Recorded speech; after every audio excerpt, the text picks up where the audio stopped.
Welcome to Mystery Theater, where we provide a comprehensive overview of case information in a bite-sized digestible format and ask the necessary questions to uncover the truth and figure out what happened. Today we take a look at William Tyrell, a 3-year-old Australian boy who disappeared from his grandmother's yard while playing hide-and-seek with his sister while dressed in a Spiderman outfit. Was he kidnapped by a stranger or someone who had been to the home before? And is he still alive? We'll attempt to answer these questions and more on tonight's Mystery Theater.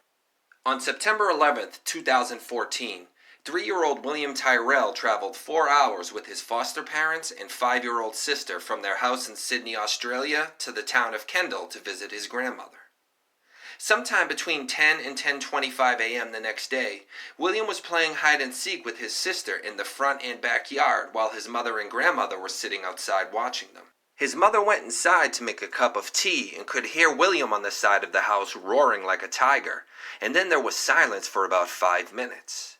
She became worried he was silent for so long and went outside to check on him, but William was nowhere to be found.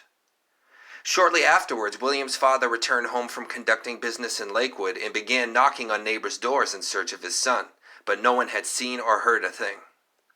At 10:56, his mother called 000 emergency services and police arrived 10 minutes later at 11:06. The search for William was massive and included hundreds of police, members of state emergency services, rural fire service, and members of the community searching day and night, with 200 volunteers staying to search overnight, combing through rugged terrain around the home while police divers searched waterways and dams. Nothing was found, barring police detection dogs managing to pick up William's scent, but even that was only within the boundaries of the backyard.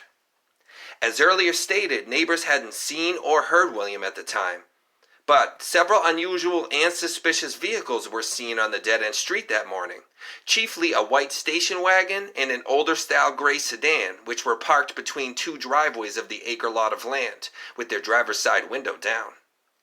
These vehicles stood out in the neighborhood because they were unknown, and locals in the area are friends.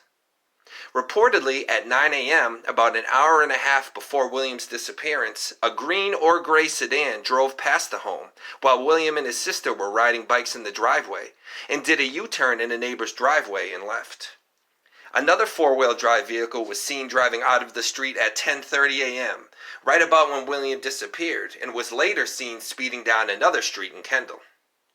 After clearing William's parents of involvement, police early on believed he may have been abducted by an opportunistic stranger who may have a connection with the pedophile ring, and believed he could still be alive and in their hands. But it is no longer believed the kidnapper is a member of such a group, despite about 20 sex offenders living in the area at the time. A number of pedophiles have been interviewed in the investigation, including one man who has 90 convictions against his name, including aggravated indecent assault of a minor, and another man who repaired a washing machine at the home, who had multiple child sex offenses between 1983 and 1985 in Victoria. This man posted a video online in September of 2015 denying any involvement and saying he was at the home on the 9th and 18th of September, but not on the 12th, the day of William's disappearance.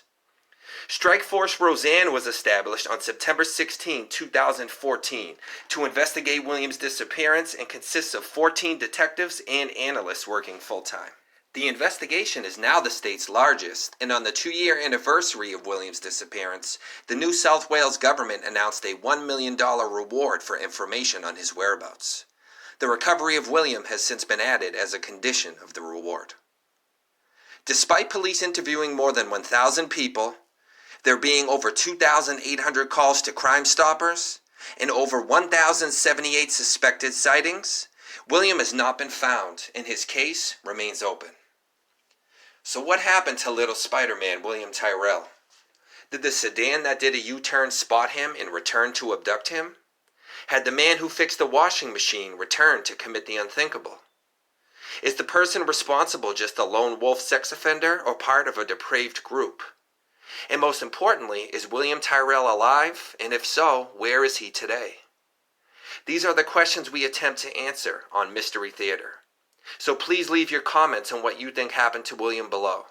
And as always, don't forget to subscribe to the channel and share this video to help get the word out about William's disappearance and help bring this innocent little boy home.